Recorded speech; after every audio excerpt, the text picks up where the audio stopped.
بسم الله الرحمن الرحيم. الحمد لله رب العالمين، الصلاة والسلام على حبيبنا محمد وعلى آله وصحبه أجمعين. يكي لبنا ما كان بو بارز رابون لجيجاو فتنة كان يا آخر زمان بريتيالا صبر قرتن لكاتي فتنة.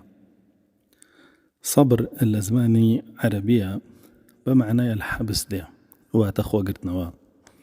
ياخد دان بخودا قرتن بكردي خومان. لاصطلاح صبر بريتيالا خو قرتنا ولا حرام كرا وكان زيكي نكوي قد خكرا وكان نيشكياني وخو قرتن لسر عبادة كانوا فرض كان جامعا بدا يفربعنا كان كجب جيام كي و ناشكري نكردن لكاتي بلاو مصيبتا كتوشه بي لمالو من دالتا اما بيوتري صبر براسي هر کەسێ بتوانێ لەم سەردەمایە وابەستەی فەرمانەکانی ئەڵڵا بێ سوبحانەهو وتەعالە جێبەجێ بکە هەر هەمووی فەرضەکان هەمووی بە جوانی ئەنجام بدە و دوورکەوێتەوە لە قەدەغە کراوەکان و نەهیەکان نەشکێنێ شێوەیەکی ڕێک و پێک و جوان و لە هەمان کاتیشا لە بەرامبەر بەڵاو مصیبەتەکانە کە لە ماڵ و لە منداڵ و لە نەفسی خۆیان تووشی ئەبێ دان بەخۆیان بگرێ و سوپاسی ئەڵڵای لەسەر بکە ئەوەی تر لەم سەردەمی فیتنەیە لە هەموو ڕوویەکەوە ڕزگاری ئەبێ توشي هیچ باڵا و مصیبەتێک نابێ. الله سبحانه وتعالى لقرآن ئاماژەی بەوە داوە کە هیچ ئینسانێک نییە فیتنە ڕووی تێ نەکا بەڵامی ترە بێت دەربکەوێ کامەی سابیرە و کامەی سابر نییە. وإلى قرآن فرمي حسب الناس أن يتركوا أن يقولوا آمنا وهم لا يفتنون ولقد فتنا الذين من قبلهم فليعلم الله أن الله الذين صدقوا وليعلمن الكاذبين. فرمي خلقي وازانه اگر بلا ایمان مان هێناوە و ئیسلام مان قبوڵە و پەیڕەوی ئەکەینی تر تاقی نەکرێنەوە بێگومان الله سبحانه وتعالى فیتنەکانیان بۆ نێرێ و تاقییان نەکاتەوە بۆی ڕازگۆ درۆزنیان جیابنەوە دەربکەون. کەواتە سەبر ئەساسە بۆ دەرخستنی معدەنی سەرەکی ئینسانەکان و لەوێوە دەرەکەوێت ترم ئینسانە ئایا كسيكي رازقوية لقل دينك ياخذنا. وابنين الله سبحانه وتعالى لسورة العصر فرمي والعصر إن الإنسان لفي خسر فرمي سين بعصر عصر واتا سردميش هيج سردمك بقر أم آخر زمانا بركي شو فيتنانية وهيج سردمكيش بقر أم آخر زمانا أقر إنسان بتواني خوي لو فيتنو كيشان لا بدا أجربة داشتي دزناك ويسردمكي سخته. رسول الله صلى الله عليه وسلم فرمي أو كسيد أسبة سنتي من واقري لو سرد ما أجري 100 شهيدي هي الرواية 53 شهيد. جاء فرمي بس كي رزقاري بي همو إنسانية برود وران روى لم آخر زمانه بس كي رزقاري بي أواني إيماني يعني هنا وكرداري چاكيان كردوه وفرمانيان بچاكا كردوه وقدغي خرابيان كردوه ودستيان كردوه بصبروه. تواصي بالحق بريتيا لأمر بالمعروف نهي للمنكر بلام خاتمي همي دس قلتنا بصبره چونك براسي إنسان كالصبري نبو لبرانبر قصي خلقه أو دس هلا قريلا فرمان بچاكا وقدغي خرابه ببيني زورك لما مصان كا ناتوان قصي حق بكن ياخد بانك خوازان ناتوان حقا كان رود بكنو وكاركي ويكا لدمي خلقية ترسن لو بابتا أنا ترسن صبري يعني لا أس أوهم وقصة وجوين وسكاتي كبيانا كريا ويصير كي دزل قرن لفرمان بچاكو قدغي خرابه جاب داخوا قربيتو هربوشي ودزل قرن لفرمان بچاكو قدغي خرابه ورده او اختبو خوشي نايكا انجا وايلي دي ورده ايمانك شي نامنه بشكتر انترساندن وتاقيكتنا وكروكات رجاني ويبراسي صبرك اساس بو دزقتن بدينك تولها مسلمك. والله سبحانه وتعالى القرآن باسي اهل صبرك كالقيامتها اوان بعداش دورة قرنو أجنبهاش إني جزيتهم اليوم بما صبروا أنهم هم الفائزون بهوي أوي صبري عن قرتوا بلعين بيه وعنيتر سربرزن وسركوتون لا قيامة. الله سبحانه وتعالى باسي ومان بوكا كإنسان كان بويا كتريبون تفيتنا والله سبحانه وتعالى وخلقي كردون كتاقي كردنا وبن بويا كتر وجعلنا بعضكم لبعض فتنة. الله سبحانه وتعالى لا يستيكونيا ويستويتي إنسان كان بهو يكتري وتعقي بكرينو بلام كي درجة لو تعقي كدنوا تصبرون يعني اصبروا على فتن بعضكم بعضا بۆی سەرکەوتو سەرفراز بن سەبر بگرن لەسەر فتنە کان چونکە بەڕاستی ئەگەر بێت و صبر نەگری تیاچی وابینی الله سبحانه وتعالى لقرآن ديسان بابرين وصفي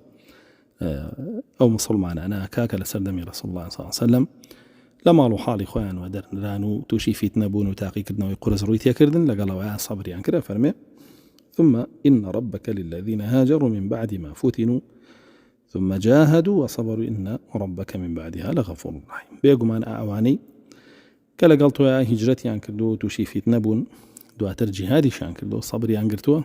أأمانة بيقومان الله سبحانه وتعالى لدوا همو أو تاقي كردنا وانا لدواي صبر قرتني أن لسلو فتنانا أو رحمي عن بيكاو لأن خوش به ورسول الله صلى الله عليه وسلم ليك يقلب فرمودا كانيا كصحيح بخاري هاتوا فرمي إنكم سترون بعدي أثر روايات كتير فرمي ستلقون بعدي أثر فاصبروا حتى تلقوني على الحوض فرمي بيقومان إيه ولا دوايخم توشي كومالي بلاو مصيبتنا راحتي وفتني زور قورابن بلام صبر بقرن حتى وكل سر حوضكم بيما قنوا فرمي دي كتير فرمي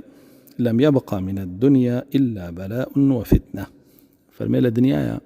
أو إما وتو بلاو مصيبته فتنة كان كتوشي إنسان ببي يعني ترجعنا كي خوشو برتشيجو أو بو إنساني مسلمان نما وتو ويا فرمي فاصبروا حتى تلقوني على الحوض صبر بقرن تابي ما قنوا لسر حوضك وأبو سعيد خدرية فرمي رسول الله صلى الله عليه وسلم فرمي ما أعطي أحد عطاء خيرا أوسع من الصبر فرمي رسول الله صلى الله عليه وسلم فرميتي هيج بخشينك بقر بخشيني صبر قورانيك الله سبحانه وتعالى ببخش بيك وهركس صبري هبه لم سردم فتنة دينك إنا دورانه وبراسي قورترين بخشيني بيدراو وذلك أن الصبر لا يعقبه إلا السعة واليسر فرمي وش لبروي صبر سرنجامك إلا كرانوي درو فراواني الله يردتك وإلا أنسان كاري بوتك الله سبحانه وتعالى فرمي فإن مع العسر يسر الله سبحانه وتعالى فرمي براسي همونا خوشي خوي لنا وخواتي ولقلياتي تجار دباريكاتو بوي عمر كوري خطاب فرمي أدركنا خير عشينا بالصبر فرمي خير عيشنا بالصبر فرمي عمر كوري خطاب رضي رحمتي الله لبي ما قشتين بخوشترين جيان بهوي صبره صبره ورسول الله صلى الله عليه وسلم لفرموديك كإمام أبو داود يجرته وصحيح فرمي إن السعيد لمن جنب الفتن سيجار دوباريك هاتو بيقومان كسي سرفراز وخوش حال الدنيا وقيامتها وكسيكا بارزرا ولا فتنة باشانا فرمي ولمن ابتلي فصبر وأو كسشنا كتاقية كريتو بنا راحت يكاني جيان بلام صبري لسرق ورسول الله صلى الله عليه وسلم لفرموديك هاتو أبو ذر غفاري جرته فرمي رسول الله صلى الله عليه وسلم بفرموم أي أبو ذر فرمي وتم لبيك وسعديك فرمي كيف أنت إذا أصاب الناس موت يكون البيت فيه بالوصيف فرمي وتي أي أبو ذر حالة شوانا بكاتك خلقي توشي كشتارك أبن كما كان وكو قبري ليه وصيف بمعنى قبر ده أفرمي قلت الله ورسوله أعلم ثم الله ورسولك يزانا فرمي عليك بالصبر فرمي تزبقنا بالصبر طبعا فرمو ده كأبو داود جرابيتي وما بس أويا كشتار زور بتاوي ليه همو مع مردويتي أبي يعني ساقر تماشى بكي غزة كحاليا وقصف كشتي لسرة وتماشاي سوريا بكي وتماشاي شارع سنيا كاني عراق بكي كاكاول كاري رويتي كرد وكشتو كشتار رويتي كرد يعني براسي مال نية كان كسيكي لينا مرد بيوكو قوري لينا هاتبه ويفرمي لو كاتاتو تنها شارع سرة وين صبر بقري لفرمو ديك ترى فرمي يا أبا ذر أرأيت إن أصاب الناس جوع شديد لا تستطيع أن تقوم من فراشك إلى المسجد كيف تصنع؟ قلت والله ورسوله أعلم قال تعفف ثم قال يا أبا ذر أرأيت إن أصاب الناس موت شديد يكون البيت فيه بالعبد يعني القبر كيف تصنع؟ قال قلت والله ورسوله أعلم قال اصبر فرمي رسول الله صلى الله عليه وسلم فرمي أي أبو ذر حالة وانا بيا خدشيكي كاتێک برسیەتی ڕوتان تێ بکە بە شێوەیەک کە ئیتر نەتوانیت لە جێگاکەت هەستی بەرەو مزگەوت بڕۆی چی یەکەی فەرموویتم الله ڕسوولەکەی ئەزان فەرمووی نەکەی دەستبەری بۆ ماڵی خەڵک دەست پاک بە دزی نەکەی فەرمووی ئەبوو ذەر ئەگەر بینیت مردن ڕووی کردە وڵات و هەموو کەسێک هەموو ماڵێک مردووی تیا بوو ماڵەکەی وەکو گۆڕی لێ هات ئەو وەختە چیەکەی فەرموویتم الله ڕسوولەکەی ئەزان فەرمووی دەست بگرە بە سەبرەوە بۆیە رسول الله صلى الله عليه وسلم لفرموديك لا فرمي يأتي على الناس زمان الصابر فيه على دينه كالقابض على الجمر فرمي سردمك بسر خلق يا دادي أو كسيك دس أقرب دينك أو كسيك دس أقرب دينك وصبر أقرب سري وكو دستي قرت بيه بشكويك وياخذ بشكويك لنا ومشتي قرت بيه معناه ويا إنسان چەندە سەبری ئەوێ کە تەحەمولی گرتنی پشکۆیەکی هەڵگیرساو بکە لە ناو دەستیە تا ئەیکوژێنێتەوە سەردەمێکدا دێ بۆ دینداریش ئەوەندە سەبری ئەوێ تا بتوانە دەست بە دینەکەیەوە بگرێ و دینەکەی لێ زەود نەکرێ و دینەکەی لە دەست نەدا بۆیە لە فەرمودەیەکی ترا رسول الله صلى الله عليه وسلم فەرمێ إن من ورائكم أيام الصبر فەرمێ بەڕاستی مدەتێکی تر کۆمەڵی ڕۆژگار دێتە پێش ئێوە کە پێویستی بە سەبرە ئەوەی سەبری نەبێتیان فەوتاوە بە شێوەیەک المتمسك بدينه يا القابض على دينه كالقابض على الجمر ئەو کەسەی دەستی گرتووە بە دینەکەیەوە وەکوە پشکۆیەکی لە دەستیان گرت بێ ئەمەندە دینداری قورسە بێ پاشانە فەرمێری لعاملی فيها أجر 50 شهيدا قالوا منا أو منهم قال بل منكم ئەو کەسەی لەو ڕۆژگارەیە دەسەگرێ بە دینەکەیەوە و کاری چاک ئەکا ئەوە لەو ڕۆژگارەیە دەستی گرتۆ بە دینەکەیەوە کاری چاکەکە ئەجری 50 شەهیدیە لە ڕیوایەتێکی ترا فەرمێ 100 وتیان لە ئێمە یا لە خۆیان فەرمووی لە ئێوە ئەجر فەضلنا بەس ئەجرەکە وێ بەڕاستی لە کاتی فیتنە و بەڵاو مصیبەتە زۆر گرنگە ئینسان بڕواتەوە بە أحاديث آثار كاني صبرة وهو البدا صبر لأخويا برجشت بكا هتا وكو فيتنا كان كاري قريدة سردر ودروني بجانه الله دا أغلبيته بلو بابلين بنابع الله لدين ورقران بچه شكبر عسي صحابة كاني رسول الله صلى الله عليه وسلم لمسألة صبرة لبرانبر فيتنا كان قولترين نمونه ومثليان بو إما نوان دوا يعني حتى تماشاكي إمام عثمان كاتكا خوارجەکان چواردەوری ماڵەکەیان گرت و ویستیان شەهیدی بکەن ئەو فەرمانی ئەکرد بە سەحابەکان کە هاتبوون بەرگری لێ بکەن و ڕزگاری بکەن لە دەستیەوان بڕۆنەوە ماڵەکانیان و سەبر بگرن و خوێنی کەسیان نەڕژێ وێ بەڕاستی الله سبحانه وتعالى کاتێک لە قورئانە باسی ئەهلی سەبرەکە باسی ئەجریانەکە فەرمێ إنما يوفى الصابرون أجرهم بغير حساب گومانتان نەبێ لەوەی سابرەکان ئەجرێکیانەیە بەڵام ئەجرەکەیان چۆنە دیاری نەکراوە وەکو هیچ ئەجری هیچ کردارێکی تر نییە دیاری نەکراوە بێ حیسابە یعنی حیساب ناکرێت لە قیامەتیشە ئەوەندە ئەجرەکان زۆرە وێ بەڕاستی ئینسان گرنگە دەست بگرێ بە سەبرەوە لە هەموو حاڵەتێکەوە لە کاتی فیتنەیە زۆر گرنگترە فیتنەکانیش کە ڕووەکەنە ئینسانەکانی تر لە چەند ڕوویەکەوەیە الله سبحانه وتعالى بخۆی لە قورئانە دیاری کردووە لەنەبلوەنەکم بشەیء من الخوف یەکەمیان بەترس ڕوتێکە سەبر بگرە مەترسە هەر لە الله بترسە والجوع ببرسيتي صبر بقدر لسد برسيتي باجي روجك دو روج حفتة دو حفتة دو بدلسك بستي وكو رسول الله صلى الله عليه وسلم صبر بقدر باشا أنا فرمي وأنا قصين من الأموال زل ركي مالو سرود سامان لدس أي بارو سرود سامان بدس وأنا بيني ولا أنفس يعني ونقص من الأنفس أشقن جاء عزيزي كلا دس دي بمري والثمرات أشقن جاء برو بمتكم به بلهم تصبر بقدر شو براسية فرمي وبشر الصابرين مش دابا بواني صبر أجرن كتوشي بلا مصيبة وفيتنا وعشوبة بن لم پێنجتا کە باسی کرد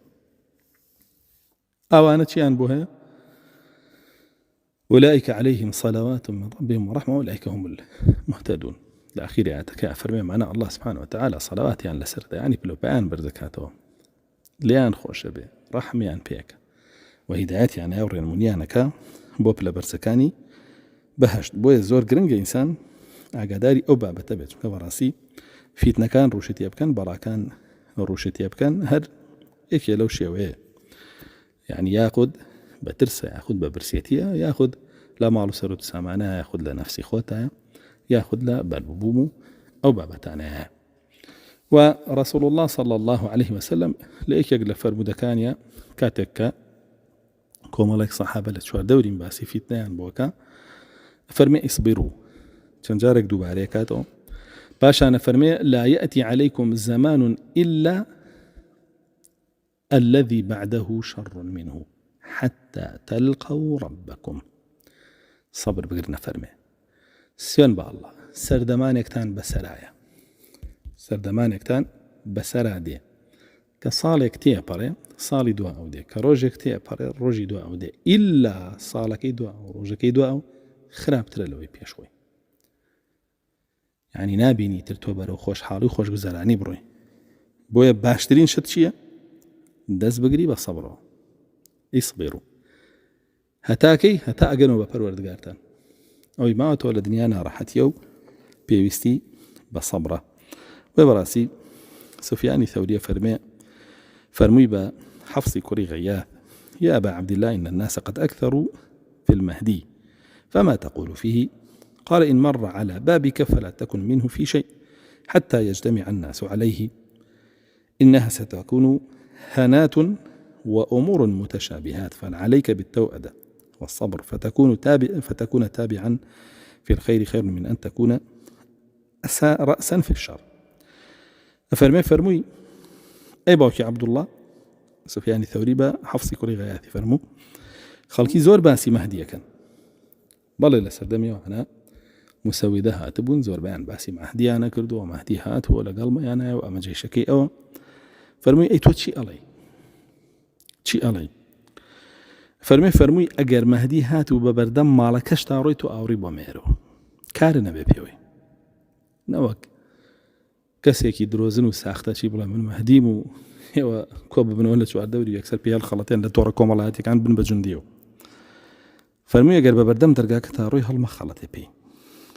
وحقيش النبي بسرية حتى أبيني همو خلقي لسري كوبيته بيعتي بيدا وهمو كفريش لدجي كوبيته وشري لقراك أو كاتب زانه ومهدية باشان فرمي عبد الله كريم مسعود فرميتي شتاني قرودا هناد وهناد يعني شتاني قرودا بون من شتاني قوادرك يا كامل دجال وادرك يا مهدية وادرك يا ما آخر زمانه وشتاني كيتر توسر ليتي كشنا زين شيب كيتيا فرمي ألا يا شيب كين عليك بالتوأدة والصبر دز بقربها هي مني ولا سرخوي وصبر قلتنا أنا عم بقى شو براسي أجر تو دعائك يبكي إلى خير باشتر لو يكببي با سريكي جورا لا شر براسي سلفي إما لو بابتانا زور جرينجيان داوبا صبروا هي مني سرخوي حتى أكو بابتكان رون ببنه وبشيبيكي جوان بيبينن أو يعني قسيت يعب كان ورايان هبي وبروري برون